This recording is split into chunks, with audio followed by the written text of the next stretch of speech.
இங்கு ஒரு சத்தம் கேட்டது. ஏண்டா டேய் டேய் டேய் நல்லா தூங்குறேன், காதுக்குள்ள போய் தண்ணியை புளிச்சு புளிச்சுன்னு அடிக்கிறேடா. எந்த விதத்துலடா தருமோ நாய குண்டில அடிச்சு விடுறான். இங்க ஒரு சத்தம் கேட்டது.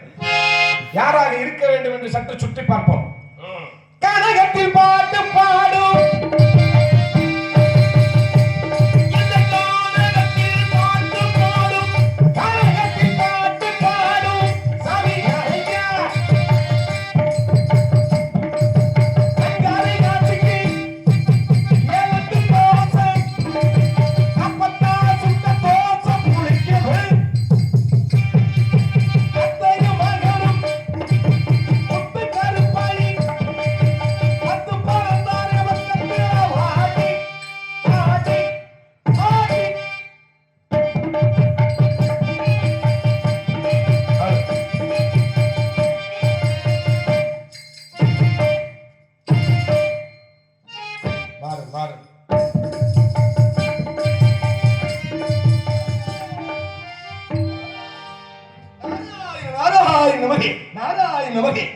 தம்பி யாரு அண்ணன் யாருக்கு யாருங்க யாருக்கு யாரு தம்பி? என்னை போல பெரியவர்கள் உங்களை போல சிறியவர்களை பார்த்தோம்னா தம்பின்னு சொல்றதே வழக்கம். என்னை போல சிறிய மனிதர்கள் உங்களை போல பெரிய மனிதர்களை பார்க்கும்போது அண்ணன் சொல்றது வழக்கம். இந்த உலகத்திலே தம்பிக்கு தான் பெருமை இருக்கு. அண்ணனுக்கு பெருமை இருக்கு. எந்த வகையில அண்ணனுக்கு பெருமை? எந்த வகையில தம்பிக்கு பெருமை இருக்கு? பின்னாலே முளைக்கின்ற காதை விட பின்னால முளைக்கிற கொம்புக்கு தான் வலிமை பெருமை.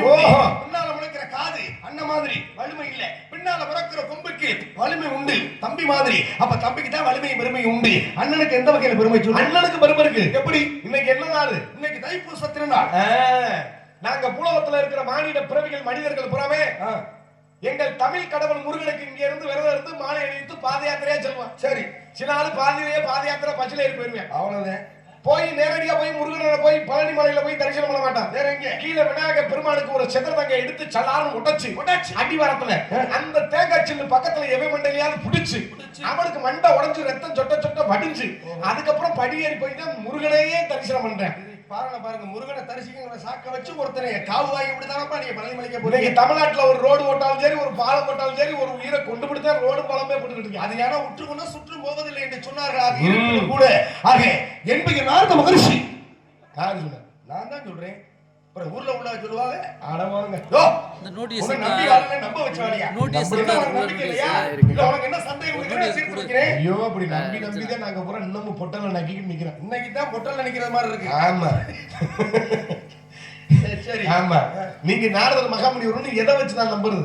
ஓஹோ, உனக்கு நம்பிக்கை ஊட்டுவதற்கு ஏதாவது அடையாளம் தானே இருக்கணும்ல. பாரு சப்ததால கட்ட வச்சிருக்கேன். ஆமா. ஜடா மகுடம் அணிஞ்சிருக்கேன். இருக்கு. மாலை போட்டுருக்கேன். ஆமா. அதே மாதிரி பஞ்சகசம் கட்டி இருக்கேன். மகதி யாழ் போட்டுருக்கேன். இந்த தோரணையை பார்க்கின்ற பொழுது உங்க வீடு பக்கத்து வீட்டுக்கார மாதிரியா தெரியுதா? ஓ, சப்ததால கட்டை ஜடா மகுடம் மகதி யாழ் இத பூரா வச்சிருந்தா நீங்க நாரத மகாமுனி உண்மைதான். உங்களுக்கு எனக்கு பந்தயம். என்ன பந்தயம்? காலையில நம்ம ஊர்ல அங்கமட்டில நாடகம் முடிச்ச உடனே இங்க இருந்து நேரம் மேலூர் போய் மாட்டுத்தாவணி பஸ் ஸ்டாண்ட் போவோம். ஏன் பிச்சை எடுக்கிறதுக்கா? பிச்சை எடுக்கிறதுக்கு வாய்ப்பு வந்தா பிச்சை எடுத்துட்டு ஆகணும். ஆயிட்டா வேற வழி. காலையில 10 மணிக்கு போங்க மாட்டுத்தாவணி பஸ் ஸ்டாண்டுக்கு.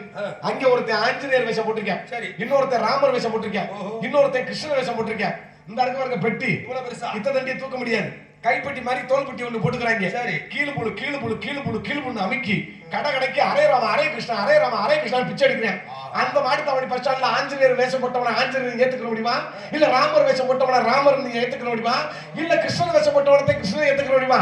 இந்த இடத்துல நீங்க நாரதர் மகாமுனி வருகிறீங்களே எதை வச்சு நம்புறது கேட்டேன். அற்புதமான கேள்வியா. உங்களை மாதிரி இந்த மக்கள் எல்லோரும் விழிப்புணர்வு இருந்தாங்கன்னா போலிச்சாமிங்கிற வேஷத்தை இங்க யாருமே போட முடியாது. ஆமா, யாருமே அதை சிந்திக்கிறது செயல்படுத்துறது கிடையாது. இப்ப நீங்க கேக்குறீங்கல்ல மாட்டுத்தாவணி பேருந்து நிலையத்துல ஆஞ்சநேயர் வேஷம் போட்டுக்கொண்ட ஆஞ்சநேயர் நம்ப முடியுமா? ராமர் வேஷம் போட்டுக்கொண்ட ராமன் நம்ப முடியுமா? அதே மாதிரி கிருஷ்ணன் வேஷம் போட்டுக்கொண்ட கிருஷ்ணன் நம்ப முடியுமான்னு கேட்டீங்கல்ல. இதுல ஒரு விஷயம் பாருங்க, அவர்கள் யார் தெரியுமா? வயிற்று பிளப்பிற்காக ஆக தெய்வத்துடைய அரிதாரத்தை முகத்திலே பூசிக்கொண்டு கடைகளுக்கு வீடுகளுக்கு வயிற்று பிளப்பிற்காக யாசகம் பெறக்கூடியவர்கள். ஐயா யாசகம்னா என்ன தெரியுமில்லையா? பிச்சை பெறக்கூடியவர்கள். நான் அப்படி இல்லை. யாரு இந்த உலகத்துக்கு எதை கொடுத்தேன், என்னால் இந்த உலகத்தில் எது நிலையாக நிற்கின்றது என்பதற்கு ஒரு அடையாளமா ஒரே ஒரு வெண்பா பாடுறேன் பாருங்க. நாரத விளையாட்டலாம் நாரத முனிவன் கூற பாரத இந்த வான்மீகி என்பார் சிறந்த சொல்லாட்டு திருவள்ளும் தூரு வச்சார் காரணி கொடையார் கம்பட்ட விழுந்தார் கவிதை செய்து வைத்தானே ராமகாவியம் உருவாகுவதற்கு நான் தானையா காரணம். இந்த புண்ணிய பூமியில புண்ணியமான புத்தகத்தை தாங்கள் உண்மையான நாரத மகாமுனிகளா அடியின் வணங்குகிறேன். வாழ்க பல்லாண்டு பல்லாயிரத்தாண்டு பல கோடி 100 ஆண்டு வாழ வேண்டும் ஐயனே. உங்களை சந்தித்ததில் மனமற்ற மகிழ்ச்சி. மகிழ்ச்சி. ஏன் சாமி? என்னப்பா? எனக்கு ஒரு சின்ன சந்தேகம். வந்த உடனே இந்த பொட்டல்ல உனக்கு சந்தேகம் வரலாமா? எனக்கு மட்டும் இல்ல, கீழே 1-2 பேரா உட்கார்ந்துருக்காங்க, உங்களுக்கு சந்தேகம் இருக்கு. என்னையா அதுன்றாங்க அந்த உட்கார்ந்துருக்காங்களே எங்க ஐயா மார்களா, உங்களுக்கு அந்த சந்தேகம் இருக்கா? ஆமா. அப்ப இதுவரைக்கும் அவங்க கேட்கலையே, நீ மட்டும் கேட்கற? ஐயோ, அவங்களுக்கு கேட்கறதுக்கு வாய்ப்பு இருக்கிறதுனால கீழே உட்கார்ந்துருக்காங்க. சரி, எனக்கு கேட்கறதுக்கு வாய்ப்பு இருக்கிறதுனால நான் மேல உங்கள்ட்ட உங்களுக்கு வாய்ப்பு இல்ல, உங்களுக்கு வாய்ப்பு வந்துருச்சு. அப்ப என்னதான் சந்தேகம்? நீங்க நாரத மகாமுனிவர், நீங்க தெய்வ பிரவி. ஆமா. நாங்க கீழே உட்கார்ந்துக்கவே என்னையும் சேர்த்துனாங்களா மானிட பிரவி. அதனாலதான் நான் காற்றால் அடித்த பிண்டம், நீங்கள் சோத்தால் அடித்த பிண்டம். நீங்க தெய்வ பிரவி. ஆமா. எனக்கு ஒரு சின்ன சந்தேகம். என்ன சந்தேகம்? இந்த உலகத்துல தெய்வம் இருக்குதா இல்லையா? சண்டால பாலியலா, இந்த உலகத்துல நீ இந்த கேள்வியை கேட்கலாமா? இந்த சபையோர்களுக்கு முன்னால அடங்கப்பட்டி இந்த சபையில இதுலயே அவங்களுக்கு சந்தேகம் இருக்குன்னு சொல்றீங்கப்பா. ஐயோ, எல்லாருக்கும் ஒரே குழப்பத்துல தான் வாழ்றான். இல்லையா? இந்த உலகத்துல தெய்வம் இருக்கா இல்லையான்னு தானே சொல்றாங்க. இந்த உலகத்துல தெய்வம்னு, இந்த ஆண்டி தெய்வம்னு ஒண்ணு இல்லைன்னா இவ்வளவு செலவு பண்ணி இந்த திருவிழாவை, இந்த நாடகத்தை யாராவது வைப்பாங்களா? இல்ல. நல்லா யோசிங்க. யாராவது ஒருத்த பெரிய மனுஷங்க ஆத்தா மாருங்க, ஆண்டி தெய்வம்னு ஒரு தெய்வம் இல்லைன்னா இந்த நிகழ்ச்சி இத்தனை லட்சம் ரூபாய் செலவு பண்ணி தைப்பூசத்தினால இந்த நாடகம் நடக்குமா? அப்ப தெய்வம் இருப்பதை உணர்ந்து நம்பி இந்த நாடகம் நடந்து கொண்டு இருக்கின்றது. அப்ப தெய்வம் இந்த உலகத்துல இருக்குங்கிறதுக்கு ஒரே சான்று இந்த நாடகம் ஒன்றே போதுமே. இல்லைன்னு மறுக்க முடியாது. அப்ப தெய்வம் இருப்பது உண்மை. ஆமா. சரி, நீங்க தெய்வம் இருப்பது உண்மைன்றீங்க. சரி, இப்ப நம்ம ஊர் கோயில விட்டுருவோம். சரி, விட்டுருங்க. அடிக்க வந்தாலும் வருவாங்க. ஆகா, பக்கத்துல மிகப்பெரிய ஒரு கோவில் ஆலயம் இருக்குன்னு வைங்க. கோவில் ஆலயம் இருந்தா கருவறைன்னு ஒண்ணு இருக்கும். கண்டிப்பாக கருவறைன்னு ஒண்ணு இருந்தா தெய்வம்னு ஒண்ணு. இப்ப உள்ள தெய்வம் இருக்கு, கண்டிப்பா இருக்கும். இது உண்மைதானே? அது உண்மைதானே. இப்ப இந்த ராத்திரி 4 களவாணி பயிலுக்கு போய் சரி அந்த கருவறைக்குள்ள இருக்கிற தெய்வத்தை கடப்பாறையை வச்சு குத்தி கிளப்பிடுறாங்க. இது சிவகங்கை மாவட்டம். ஆமா. காலையில செய்தித்தாள்ல போடுவாங்க. என்ன போடுவேன்? இந்த மாதிரி இந்த ஊர்ல 4 களவாணி பயிலுக்கு சிலையை திருடிட்டு போயிட்டாங்கன்னு செய்தித்தாள்ல போடுறாங்களே. சரி, நீங்க தான் அது கருவறைக்குள்ள இருக்கிற வரைக்கும் அதை தெய்வம் சொன்னீங்க. 4 களவாணி பயிலுக்கு கடப்பாறையை வச்சு கிளப்பிக்கிட்டு போனோம்னா அதை செய்தித்தாள்ல சிலை திருட்டுன்னு போடுறானே, அப்ப அது தெய்வமா சிலையா? நான் கேட்கறது சேர்த்தாலும் ஒரு அறத்துக்கத்துல இருப்பீங்க. ஆமா, இதுதான் சந்தேகமா? ஆமா, நாங்க தெய்வம்னு போய் கும்பிடுறோம். நான் கவனி பேல கலாண்டுட்டு போனோம்னா அதை சிலைன்னு செய்தித்தாள்ல போடுறேன். அப்ப சிலையத்தை கும்பிட்டோமா தெய்வத்தை கும்பிட்டோமான்னு எங்களுக்கு ஒரே குழப்பமா இருக்க. என்ன சந்தேகம்னா, எல்லாரும் நாங்க ஆம்பளை பொம்பளை அத்தனை பேர் வரிசையில கட்டி அர்ச்சனை ஆதாரங்கள்லாம் எடுத்து அங்க பிரதர்சனம் எல்லாம் பண்ணிட்டு காவடி உள்பட எடுத்து எல்லாத்தையும் முடிச்சுட்டோம். தெய்வத்துக்கு எங்கடா போயிட்டு வரேன்னா தெய்வத்தை பார்த்து வர்றேன்னு சொல்ற அளவுக்கு இருக்கு. ஆனால் அதே தெய்வத்தை 4 களவாணி பயிலுக கடப்பாறையை வச்சு தூக்கிட்டு போனதுக்கு அப்புறம் உலக மக்களுக்கு செய்தியை பரப்பணுங்கிறதுக்காக இந்த ஊர்ல தெய்வம் திருட்டுன்னு போடாமல் செய்தித்தாள தினசரி செய்தித்தாள் எப்படி போடுறாங்கன்னா, அதாவது இந்த ஊரிலே இந்த ஆலயத்திலே ஆக சிலை திருட்டுன்னு போடுறேன். அப்ப அது உண்மையிலேயே வெறும் கல் சிலையா இல்ல தெய்வமா? இதுதான் உனக்கு சந்தேகம், குழப்பமா இருக்கு. உங்களுக்கு உங்க கேள்விக்கு உண்டான பதில் நான் கொடுக்குறேன். பெரியவர்கள் எல்லாரும் நல்லா உணர்ந்து புரிஞ்சுக்குங்க. இவர் கேட்ட கேள்வி நியாயமான கேள்வி. நாங்க தெய்வத்தை தானே கும்பிடுறோம், செய்தித்தாள தெய்வம் திருட்டுன்னு தானே போடணும், சிலை திருட்டுன்னு போறாங்க. அது வெறும் சிலையா இல்ல தெய்வமா? அது என்ன இவர் அற்புதமான கேள்வி. இப்ப நீங்க கேட்ட கேள்விக்கு பதில் கொடுக்குறேன். ஒரு மனிதன் உயிரோடு இருக்காயா? ஆமா. உயிரோடு இருக்கிறவன நீங்க என்ன எல்லாம் பேர் சொல்லி கூப்பிடுவீங்க? என்ன இந்த வெள்ளச்சாமி உட்கார்ந்துருக்காரு, இந்த பாண்டி போறாரு, இந்த சுப்பையா போறாரு, இந்த ஊராட்சி மன்ற தலைவர் வராரு, மந்திரி போறாரு, சீமையா கோமை எல்லாம் போறாரு. இந்த போறாரு வெள்ளச்சாமி, இந்த போறாரு கருப்பையா, இந்த போறாரு சுப்பையா, சீமான் போறாரு, கோமான் போறாரு. அற்புதமா இந்த வாயில தானே சொல்றீங்க உயிரோடு இருக்கிற வரைக்கும். அதே மனிதன் இந்த இடத்துல இறந்து கிடந்தால் அவனுக்கு என்ன பேரு? பிணம்பன். அதுல இப்ப சுருக்கிட்டான். பாடிய எப்படா தூக்குறேன்னு கேட்கிறேன். பாத்தீங்களா? நீங்க கேட்ட கேள்விக்கு உண்டான பதில் இதுக்குள்ளே வந்துச்சு பாருங்க. எப்படின்னா, உயிரோட இருக்கிற வரைக்கும் இந்த வாயு கோமான் சீமான் அவர் இவர்னு கூப்பிட்டவரு அதே மனிதன் இந்த இடத்துல இறந்து கிடக்கின்ற பொழுது சுப்பையாவை எப்படா தூக்க போறீங்க, ராமசாமி எப்படா தூக்க போறீங்க, கருப்பையாவை எப்படா தூக்க போறீங்கன்னு கேட்க மாட்டேன். பிணத்தை எப்படா தூக்க போறீங்க, காலதாமதம் ஆகிட்டு இருக்கடான்னு பேரே மாறி போகுது. உயிரோட இருக்கிற வரைக்கும் ஒரு பேரு, அவர் இறந்த உடனே பிணம்ங்கிற ஒரு பேரு. கருவறைக்குள்ள 8 வகையான மருந்தை வச்சு பீடத்துல சிலையை தூக்கி வச்சுட்டா அந்த தெய்வத்துக்கு அந்த சிலைக்கு தெய்வம் உருகேறுது. அதே கருவறையை விட்டு வெளியில வந்துட்டா இறந்த மனிதனுக்கு பிணமணி எப்படி பேர் மாறுதோ அதனாலதான் அது உயிர் அற்றது. கருவறையை விட்டு களவாணி பயில கைக்கு வந்தோடனே அது சிலை, அதனாலதான் சிலை திருட்டுன்னு போட்ட. உயிர் இருக்கிற வரைக்கும் ஒரு பேரு, உயிர் இல்லாத வரைக்கும் ஒரு பேரு, கருவறைக்குள்ள இருக்கிற வரைக்கும் அது தெய்வம். கருவறை விட்டு 8 மருந்தை விட்டு பீடத்தை விட்டு வெளியில வந்துருச்சுன்னா அது வெறும் கல் சிலை, அதனாலதான் சிலை திருட்டுன்னு போட்டார் செய்தித்தாள்ல. ஏன் சாமி? அப்ப 8 வகையான மருந்தை இடிச்சு அந்த பீடத்துக்கு மேல சிலையை தூக்கி வச்சு அந்த கும்பத்துல ஒரு கூட தண்ணி ஊத்திட்டா அந்த கல் சிலைக்கு உயிர் உண்டாகுது. நீங்க எதை சொல்றீங்க? சரி, எந்த கோவில் ஆலயத்துக்கு முன்னாடியும் ஒரு சிலைக்கு தெய்வத்துக்கு முன்னாடி உண்டியல் காசு இருக்கும். அதனாலதான் காசை முன்னால வச்சா கடவுளையே பின்னால வச்சா. இப்ப நாங்க பக்தர்கள் கூட அந்த தெய்வத்துக்கிட்ட வேண்டிக்கிறோம். எப்படி நேர்த்திக்கிடணும்? எப்படி குழந்தை வரக்கணும், இல்லைன்னா சொத்து வாங்கணும், நல்லபடியா வீடு கட்டணும், என் பிள்ளை குட்டிக்கு கல்யாணம் நடக்கணும். சரி, இப்ப ஒண்ணு வேண்டிக்கிறான், நடந்துருச்சு. தெய்வத்தோட அருள்ல நடந்தா எங்களால முடிஞ்சதை அந்த உண்டியல் காணிக்கையா ஒரு பணமோ நகையோ போடுறோம். சரி, உண்டியல் நிறைஞ்சிருச்சு, தெய்வம் இருக்கு முன்னாடி. இப்ப 2 களவாணி பிள்ளை வந்து அந்த உண்டியலை வச்சு கிளப்புறாங்க மறுபடியுமா. அப்ப உயிரோட இருக்கிற தெய்வம் அது கையில வச்சிருக்கிற சூலாயுதத்தையோ விலாயத்தையோ எடுத்து அவன் வாயில குத்துனா அந்த களவாணி பைய களவாணிக்கிட்டு போவானா? போக மாட்டேன். களவாணிக்கிட்டு போனோம்னா ஊர் மக்கள் பூரா ஒண்ணு கூடி விறுவிறுன்னு காவல்துறை கிட்ட போய், ஐயா எங்க ஊர்ல இந்த மாதிரி களவாணி பையில உண்டியல களவாண்டு போயிட்டாங்க, எப்படியாவது கண்டுபிடிச்சு கொடுங்க அப்படின்னு அங்க புகார் மனு கொடுக்குறாங்களே. அப்ப கண்டுபிடிச்சு கொடுக்கக்கூடிய காவல்துறை அதிகாரி தெய்வமா, இல்ல களவாணி பையில களவாங்கும் போது வேடிக்கை பார்த்துக்கிட்டு இருந்துச்சு இது தெய்வமா? அதோட ஒரு உள்ள கவனிக்காம எல்லாருமே அரக்கரண்ட்ல இருக்காங்களே. என்னத்த பேசி இங்க வண்டியை கிளப்பவே முடியாது. ரைட், அமைஞ்சது அப்படித்தான். இருக்கட்டும். இப்ப நீங்க கேட்டீங்கல்ல கேள்வி, தெய்வம் உயிரோட தானே கருவறைக்குள்ள இருக்கு. அதுக்கு முன்னால உண்டியல், அதுக்கு உண்டியல் தானே இருக்கு. அது போய் களவாணி பையில களவாங்கும் போது வாயில் எடுத்து சூலாயத்தை குத்தி இருந்தா இந்த உலகத்துல எங்கேயாவது திருட்டு நடக்குமா? பயப்படுவான்ல. அப்ப தெய்வமே முழிச்சுக்கிட்டு இருக்கு. இந்த காணாம போன பொருளை கண்டுபிடிச்சு கொடுத்தாரு காவல்துறை, அவரு தெய்வமா? இல்லை, திருடிக்கிட்டு போறவன வேடிக்கை பார்த்துக்கிட்டு இருந்துச்சு அது தெய்வமா? அவ்வளவுதானே. கேள்வி வருதுல. ஒண்ணும் இல்ல, உங்களை பெற்றது யாரு? எங்க அம்மா. எத்தனை மாசம் சுமந்தார்கள்? 10 மாசம். 10 மாசம் சுமந்து பெத்தாச்சு உங்களை. ஆமா. பெற்று எடுத்தோம்னா நடந்தாச்சு, வளர்ந்தாச்சு, பள்ளிக்கூடம் போயிட்டு வந்துட்டு இருக்கீங்க. உங்க அம்மா உங்களுக்கு தெரியாம சிறுவாட்டு காசுல ஒரு உண்டியல் உங்க வீட்டுக்குள்ள சேர்க்குது. உண்டியல் நிறைஞ்சிருச்சு. உங்க கண்ணுக்கு ஒரு நாள் உங்க அம்மாவுக்கு உண்டியல் தண்டுபட்டு போச்சு. ஐயா, அந்த உண்டியல்ல இருந்து நீங்க 100 ரூபாய் திருடிட்டீங்க. உங்க அம்மாவுக்கு தெரிஞ்சு போச்சு. உடனே நம்ம பெத்த உள்ள திருட்டு போயிடா போயிட்டானே அப்படின்னு உடனே அருவாள் எடுத்து கழுத்துல வெட்டு கொண்டு விடுமா, கத்தியை எடுத்து வயிற்றுல குத்திதான் கொண்டு விடுமா. நான் களவாண்டது எங்க ஆத்தாளுக்கு தெரிஞ்சுன்னா சப்பு சப்பு சப்பு சப்புன்னு என்னை அடிக்கும். சரி, நான் அடி தாங்க முடியாம கீழ் கீழ் கீழ் கீழ் கத்துவேன். எங்க அம்மா சொல்லும், ஏண்டா இந்த சின்ன வயசுலயே இந்த களவாணி புத்தி உனக்கு வருதே, நீ பெரிய ஆளாகி என்னென்ன சேட்டைலாம் செய்வேன், இதை இப்படி செய்யலாமா அப்படின்னு அடிச்ச உடனே அழுதுல தாங்க முடியாம நான் அழுகிறத எங்க அம்மா பார்த்துக்கிட்டு பெத்த மனசு பெத்து பிள்ளை மனசு கல்லுன்னு சொன்ன கதையா. அது மறுபடியும் என்ன ஒண்ணு, ஒரு 20 ரூபாய் எடுத்து என் கையில கொடுத்து என்ன வளர்த்தா, ஐயா இனிமே இந்த மாதிரி செய்யக்கூடாது, எப்பா போ பெட்டிக்கல்ல போய் 2 பொரி உருண்டை வாங்கி திட்டுவோம் அப்படின்னு சொல்லு. அற்புதமானது. பெத்த தாயி தாம் உள்ள திருடனும் தெரிஞ்சு அருவாளை எடுத்து வெட்டல, கத்தி எடுத்து வைத்துள்ள குத்தல, மன்னிச்சு உங்களை அனுப்புதில்ல. இப்ப உங்களை பெத்தது பெத்த தாய். ஆமா, இந்த கோவிலுக்குள்ள இருக்காளே இவர் உலக தாய். 2 பேருக்கும் ஒரே மனசு ஒரே எண்ணம் தான். நம்ம ஊர்ல தான் பிறந்தேன். ஒவ்வொரு தெய்வமும் எப்படி தெரியுமா மன்னிச்சு விடுது ஒவ்வொரு திருடனி? எப்படி? நம்ம ஊர்ல தான் பிறந்தேன், நம்ம தான் உயிர் கொடுத்தோம், நம்ம மண்ணுல தான் புரண்டா விழுந்த, நம்ம உண்டியிலேயே கை வைக்கிறானே.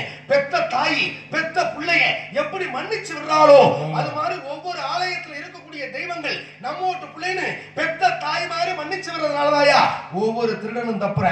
அள்ளி வச்சு குத்தணும் நினைச்சு வச்சுக்கோங்க, ஒரு தடவை பார்க்கும், 2 தடவை பார்க்கும், 3ஆவது தடவை திருட்டு வேலையை வச்சிருந்தானா அப்பதான் அள்ளி வச்சு குத்தும். ஆக சாலையில அகால மரணமா விழுந்து கிடப்பேன். தெய்வம் அரசன் நின்று கொள்வான், தெய்வம் நின்று கொள்ளும்டாண்ட. அப்ப ஒரு தடவை திருடும் போது தெய்வம் பார்த்துக்கிட்டு இருக்க, 2 தடவை களவாங்கும் போது மன்னிக்க பார்த்துக்கிட்டு இருக்க, அப்புறம் 3ஆவது தடவை களவாங்கும் போது அள்ளி வச்சு குத்தும். அவ்வளவுதான். இவன் ஜனியை முடிச்சவன் 2 தடவை கலாண்டு விட்டு 3ஆவது தடவை அமைக்கிட்டு இருக்க வேண்டியதானே. என்ன பண்ணிட்டு போறேன்? எப்படி இருக்க முடியும்? இரும்பு குடிச்சங்கையும் ஜெரம் குடிச்சங்கையும் சும்மா இருக்குமா? இருக்கவே இருக்காது. சரி, என்பது நாரத மகரிஷி. ரொம்ப மகிழ்ச்சி மற்ற மகிழ்ச்சிகளை சந்திச்சதுல நாரத மகாமுனிவர். ஆமா, அப்பா இருக்காரு. என்ன பண்றாரு? படைக்கின்றார். வைக்கப்படப்பை படைப்பது விவசாயி.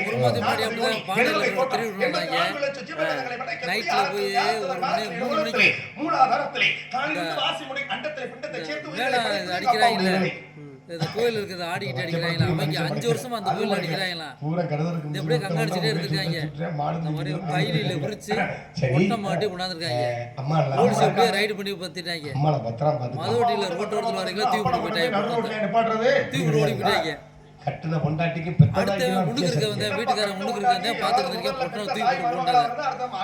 அவன் அப்பயே வந்து எடுத்து போனாலும் போயிருக்கலாம். அவன் பாத்துட்டு பயந்துக்கிட்டு இன்னைக்குமே 1000 தேவை விடிஞ்சிருச்சு. ஒரு ஆம்பளை உழைச்சு கலச்சு பார்த்தா 4 பேர் பாத்தி தான் பொட்டை கிடக்கு. பழைய சின்ன கட்டம் பழைய கையில கட்டி போடுறாங்க. போலீஸுக்கு போன் பண்ணி போலீஸ் வந்து ஆயிரம் மேல அடிக்கிறவங்க அப்படின்னு அந்த குறிக்கோள் இல்ல நம்ம மயம் ஏதாவது வாங்கிட்டு வந்தாலும் பூந்தி வாங்கிட்டு வந்தா அது வாங்கிட்டு வந்து எதிர்பார்க்க வயிறு நிறைஞ்ச அப்படியே நீ வாங்கிட்டு வந்தாலும் எனக்கு இது யாப்பா கொடுப்பா அப்படின்னு சொல்லு. அது தாயோட தன்மை. சரி சரி சாமி அதுகிட்ட அடிக்கலாம் கட்டும்டா. ஆமா அதுக்குள்ளே ரவிதரன் தயாரிக்க சொல்லுங்க இருக்கட்டும் சாமி. அவர் வரும்போது பொட்டல் தான் இருக்குமோ? அது இருக்காது. அது இருக்காதா? உங்களுக்கு கல்யாணம் ஆயிடுச்சா? காலையில ஒருத்தர் வந்துட்டேன் அந்த பொண்ணத்தை போட்டு எடுக்கிறதுக்கு காலையில வந்துட்டேன். 3 ராசியில வந்து முடிச்சுக்கிட்டாங்க ஊர்க்காரங்க. அப்ப பீடி எந்த பழக்கம் கிடையாது. வெத்தலை போயில பாக்கு அதுவும் வீட்டுக்கு நேரா கலக்கட்டு ஒரு பீர் பிராந்தி எந்த பழக்கம் கிடையாது. பொம்பளை அதெல்லாம் அந்த தன்மையே கிடையாது. இப்ப பீடி சிரிட்டு வெத்தலை போயில பாக்கு பீர் பிராந்தி பொம்பளை எந்த ஆசையும் இல்லை. ஆமா எதுவுமே எந்த ஆசையுமே இல்லைன்னா இன்னும் மயிற்றுக்கு உயிரோட இதெல்லாம் இருந்தா இருக்கணுமா? இந்த உலகத்துல எத்தனையோ மனிதர்கள் சாதனை செய்தார்கள். சரி இருக்கட்டும். உங்களை பற்றி ஒரு சில விவரம் நான் கேளுங்க. பதில் உடன் உங்க பேரு வீரத்தேவன். யார் வச்சது? அம்மா அப்பா. அம்மாவும் அப்பாவும் வச்சாங்க. ஆமா அம்மாவும் அப்பாவும் எதுல வச்சாங்க? அப்பா வாயில இருந்து என் காதுல வச்சாரு. ஓ அவர் வாயில இருந்து சொல்ல உங்க காது மூலியமாக காற்றொலியாக கேட்டது. என்ன பேரு? வீரத்தேவன் பேரு. உங்க அப்பா பேரு? எங்க அப்பா பேரு நம்பிராஜன். உங்க அம்மா பேரு? நங்கை மோகன். நம்பிராஜனுக்கு நங்கை மோகனிக்கும் நீங்கள் பிறந்தவனா இல்லை பிறந்தவனா? பிறந்தவங்க. எங்க போய் பிறந்தீங்க? இல்ல பிறந்தவங்க. பிறப்புக்கும் பிறப்புக்கு என்ன வித்தியாசம்? பிறப்புனா தனக்கு பிறக்கிறது. சரி பிறப்புனா தன்னோட கூட பிறக்கிற அக்கா தங்கச்சி அண்ணன் தம்பி. பாரு இதுலயே எவ்வளவு வித்தியாசம் இருக்கு பாருங்க. நல்லா கேளுங்க. பிறப்பா புறப்பான்னு இதுல எவ்வளவு வித்தியாசம் கொடுக்குறாங்க. பிறப்பு என்பது தாயினுடைய வயிற்றிலே சுமந்து அபானவாசல் வழியாக வந்திருந்தால் அதுக்கு பேரு பிறப்பு. பிறப்பு அப்படின்னா அண்ணன் தம்பி அக்கா தங்கச்சி அது பிறந்த பிறப்பு. அப்ப பிறப்பு என்பது வேறு பிறந்த பிறப்பு என்பது வேறு. நீங்கள் வந்து அம்மாவுக்கு பிறந்தீங்களா அப்பாவுக்கு பிறந்தீங்களா? எங்க அம்மாவுக்கு பிறந்தேன். அப்ப உங்க அப்பனுக்கு பிறக்கலையா? அப்ப ஊர் பேருக்கா பிறந்தேன். 2 பேருக்கும் சேர்ந்துட்டு தான் பிறந்தேன். அது எப்படி அம்மா வயித்துல 5 மாசம் அப்பா வயித்துல 5 மாசம் இருந்தியா? அப்பா செஞ்சாருன்னு நான் பிறந்தேன். அப்படி என்ன செஞ்சாரு நீ பிறந்த? அப்பா கல்யாணம் செஞ்சாருன்னு நான் பிறந்தேன். ஓ கல்யாணம்னா யாருக்கு என்ன கட்டுனா? கல்யாணம்னா ஒரு புருஷன் ஒரு பொண்டாட்டிக்கு தாலி கட்டினா கல்யாணம். ஒரு ஆணு ஒரு பெண்ணுக்கு எந்த இடத்துல கட்டினாரு உங்க அப்பா? கழுத்துல. கழுத்துலான கட்டாரு. ஆமா. நீ எங்க பிறந்த? வயித்துல. கழுத்துல கட்டா நீ கழுத்துலான பிறகு நீ யாரை கட்டிட்டு வயித்துக்கு போன? என்னையா கிரகமயிரா இருக்கு ராத்திரி 3:30 மணிக்கு மேல வந்துட்டு வயித்துல பிறக்கல வாயில பிறக்கல இதுல பிறக்கலன்றா? உங்க அப்பா கழுத்துலான கட்டாரு. ஆமா. நீ யாரை கட்டிட்டு வயித்துக்கு போனேன்னு கேக்குறேன். எங்க அப்பா செஞ்சாரு நான் பிறந்தேன். என்ன செஞ்சாரு? எங்க அப்பாவுக்கும் எங்க அம்மாவுக்கும் முதல் ராத்திரி நடந்துச்சு. ஓஹோ முதல் ராத்திரி என்று ஒரு சடங்கு நடந்த பிறகுதான் ஆரம்பிக்குது. இப்ப முதல் ராத்திரின்னு சொல்றீங்கல்ல, இன்னைக்கு வந்தா முதல் ராத்திரி நாளைக்கு வந்தா மறு ராத்திரி. இது முதல் இரவும் பகலும் மாறி மாறி வர்றதுக்கு நீ பிறந்ததுக்கு என்ன சம்பந்தம்? ஐயோ எங்க அம்மாவும் எங்க அப்பாவும் எங்க அப்பா வந்து பழத்தோட இருந்தாரு. சரி எங்க அம்மா பாலோட வந்துச்சு.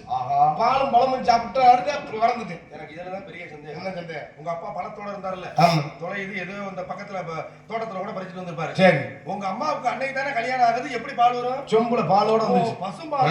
பரவாயில்லை பசும்பாலோட வந்து பாலும் பழமும் சாப்பிட்டா என்ன வரும் தெரியுமா? ஃபீவர். நீ எப்படி வந்த? 2 பேரும் நல்லா ஜாரை மாதிரி புட சொல்ல வேண்டிட்டா. நல்லா ஜாரையும் கூட என்ன குட்டி போடணும் தெரியுமா? பாம்பு குட்டி வரும். பாம்பு குட்டி தானே வரணும். நீ எப்படி வந்த? அப்ப பாம்பு 2 பேரும் மெத்தவங்க காசுன்னு பாயில குடிட்டாங்க. அட தூக்கம் வந்துருச்சு. உங்க அப்பா வாசல்ல படுத்துறாரு, உங்க அம்மா வீட்டுக்குள்ள படுத்துருக்கு. அப்ப வாசல்லையும் வீட்டுக்குள்ளேயும் உங்க அம்மாவும் அப்பாவும் படுத்த உடனே ஒரு குழந்தை பிறந்துரும்னு சொல்ல வரியா? இல்ல அப்படிதானே? இல்ல 2 பேரும் டொக்காச்சு போட்டாங்க.